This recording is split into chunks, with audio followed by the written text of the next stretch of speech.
क्या टाइगर श्रॉफ की फिल्म गणपत लोगों को पसंद आएगी? हेलो फ्रेंड्स, नमस्कार and welcome to Komal Nahata official. इस वीडियो में हम रिव्यू करने जा रहे हैं आज सिनेमा घरों में रिलीज हुई फिल्म गणपत को। लेकिन हमेशा की तरह आपको याद दिलाना जरूरी है कि अगर आपने अभी तक आपके चहीते चैनल यानी इस चैनल को सब्सक्राइब ना किया हो तो इस वीडियो को देखने के बाद तुरंत बाद जरूर कीजिएगा।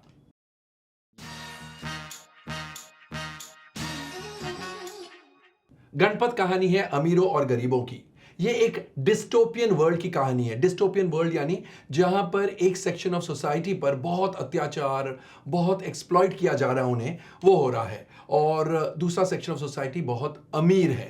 तो ये गरीबों की जो सोसाइटी है, गरीबों का जो हिस्सा है, उसमें दलपति यानी अमिताभ बच्चन प्रिडिक्ट करते हैं कि एक ना एक दिन कोई ऐसा पैदा होगा जो हम गरीबों के लिए लड़ेगा और हमें न्याय दिला के रहेगा, और वो कहता है वो होगा गणपत।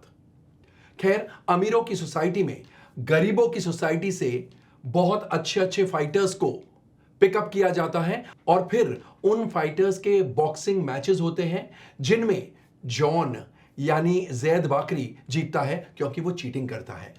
और इन गरीबों में से फाइटर्स को कौन पिकअप करता है? वो है गुड्डू यानी टाइगर श्रॉफ। यानी Guddu works for John, tiger Shroff works for Zaid बाकरी।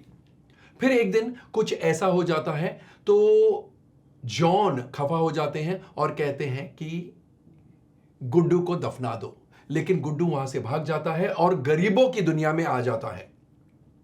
यहां पर उसे मोहब्बत हो जाती है जस्सी से, कृति सैनन से, और जस्सी को कोई गुंडे उठा ले गए हैं और उन गुंडों से भिड़ने के लिए वो एक्शन में ट्रेनिंग लेता है। और उन्हें ट्रेन करने वाला कौन है? शिवा यानी राशिन रहमान।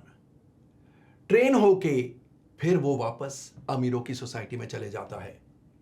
अंत में क्या होता है? क्या वो अमीरों का बन जाता है या गरीबों का रहता है, गरीबों के लिए लड़ता है, वो बताया गया है। सारांश में ये कहानी है। सबसे पहले एनालाइज करते हैं इस फिल्म के स्क्रिप्ट को, यानी कथा, पटकथा और संवादों को। इस फिल्म की स्क्रिप्ट यानी स्टोरी, स्क्रीन प्ले, डायलॉग्स विकास बहल ने लिखे हैं, जो कि इस फिल्म के डायरेक्टर भी है। इतनी बेहुदी स्टोरी है कि ऐसे लगता है इस कहानी को 15 मिनट में लिखा गया है और इसका स्क्रीन प्ले शायद 15 घंटों में खत्म हो गया है, क्योंकि नथिंग मेक्स सेंस। इतनी इरिटेटिंग कहानी, इतना इरिटेटिंग स्क्रीन प्ले कि आपको शुरू से अंत तक बोरियत महसूस होती है। कहने का मतलब है, एक भी, आई रिपीट, एक भी ऐसा सीन नहीं है जहां पर आप कहें वाह ये कुछ नया सोचा है, वाह ये कुछ अच्छी बात है। नया सिर्फ एक डिस्टोपियन वर्ल्ड है, यानी एक फ्यूचरिस्टिक फिल्म बनाने की कोशिश की गई है, लेकिन फ्यूचरिस्टिक फिल्म सिर्फ साइकेडेलिक सेट्स, डार्जलिंग लाइट्स लगाने से नहीं बन जाता है। और जनरली स्पीकिंग अगर स्क्रीन प्ले की बात करते हैं तो रोमांस के नाम पर कुछ भी नहीं है, इमोशंस है ही नहीं, दिल को छूते हैं नहीं छूते वो तो बात की बात है, इमोशंस है ही नहीं, और लाइट मोमेंट्स, कॉमेडी भी ना के बराबर है। कहने का मतलब है कि ड्रामा कमजोर, बेहद कमजोर, बेहद बेहद कमजोर। It is terribly weak. और डायलॉग्स की जहां तक बात है, डायलॉग्स भी बहुत ही इरिटेटिंग, बहुत ही सिली डायलॉग्स। कहने का मतलब है कथा, पटकथा और संवाद तीनों ही बिल्कुल बेहुदे हैं, एंड शायद 10 में से इन्हें 1 मार्क भी ना मिले।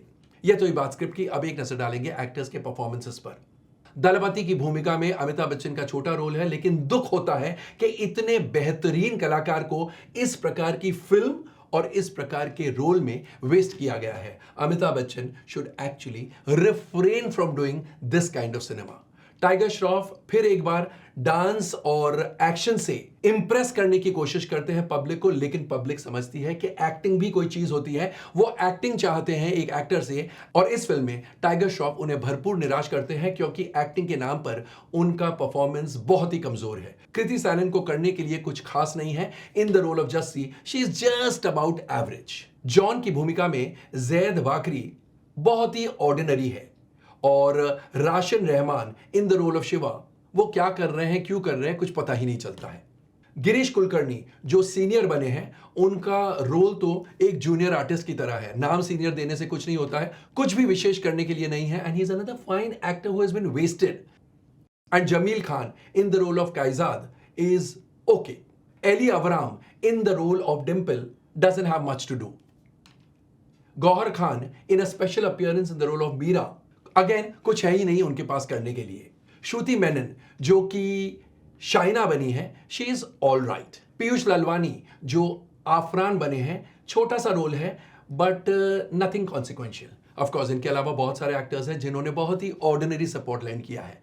अब एक्टर्स के परफॉर्मेंसेस के बाद एक नजर डालेंगे डायरेक्शन और अन्य टेक्निकल एस्पेक्ट्स पर। विकास बहल के निर्देशन में यह फिल्म बनी है और उन्होंने क्या बनाया है शायद वो खुद नहीं जानते हैं। क्या लिखा है वो तो किसी के पल्ले नहीं पड़ता है, क्या बनाया है इट इज इक्वली बैड। कहने का मतलब है his script and direction are terrible. Film में संगीत अलग अलग म्यूजिक डायरेक्टर्स का है। लफड़ा कर ले is by Amit Trivedi, it is written by Swanand Kirkire and its choreography is by Vijay Ganguly. फिर एक गाना है जय Ganesha, it is compose by Vishal Mishra, written by Akshay Tripathi and the choreography is by Rahul Shetty. एक गाना है time to shine which is compose by doctor Zeus और लिखा है प्राइसलेस, डॉक्टर ज़्यूस, रोज किला और इक्का ने, और it is not choreographed of course. और दो गाने हैं जिनके लिरिक्स प्रिया सरैया ने लिखे हैं एंड इनकी कोरियोग्राफी पीयूष शाजिया ने की है। ये गाने हैं हम आए हैं एंड सारा जमाना। तो the songs are nothing to shout about, यानी ऑर्डिनरी सॉन्ग्स, रीमिक्स सॉन्ग्स भी है लेकिन वो मजा आता ही नहीं है। गाने कहीं भी आ सकते हैं, कुछ भी हो सकता है। The choreography also is quite routine. Choreographers are Piyush Shazia, जैसा हमने कहा, विजय गांगुली एंड राहुल शेट्टी। एंड सलीम सुलेमान का बैकग्राउंड म्यूजिक बहुत ही ऑर्डिनरी है, बहुत ही एवरेज है। Cinematography is by Sudhakar Reddy Yakkanti जो कि अच्छी है, बढ़िया है। Action scenes have been choreographed by Tim Mann and Vikram Dahiya. Of course, exciting और thrilling action scenes है, thrilling stunts है and Tiger Shroff कर रहे हैं। लेकिन क्या होता है जब स्क्रिप्ट कमजोर होती है ना, तो आप कितना भी इंप्रेस करने की कोशिश कर लो via your action scenes, audience बेवकूफ नहीं है, ऑडियंस इंप्रेस नहीं होती है। और इस फिल्म में भी ऐसा ही होता है। In spite of the fact that action scenes लाजवाब है, बहुत ही थ्रिलिंग एक्शन सीन्स हैं, बहुत एक्साइटमेंट अफोर्ड करते हैं, लेकिन क्योंकि स्क्रिप्ट इतनी कमजोर है वो बढ़िया एक्शन सीन्स भी वेस्ट हो जाते हैं। Production designing is by Amit Ray and Subrata Chakraborty and art direction is by Pallav Chanda and Pallavi Petkar, जो कि ओके है, nothing very very grand. And Ritesh Soni का संकलन कमजोर है क्योंकि ये फिल्म शायद आधा घंटा और कट जानी चाहिए थी। तो ओवरऑल गणपत एक डिजास्टर साबित होगी। This one is a debacle from all angles. Producers और डायरेक्टर के हिम्मत की दाद देनी पड़ेगी कि फिल्म के अंत में उन्होंने अनाउंस किया है कि इसका सेकंड पार्ट यानी इसका सीक्वल भी बनेगा।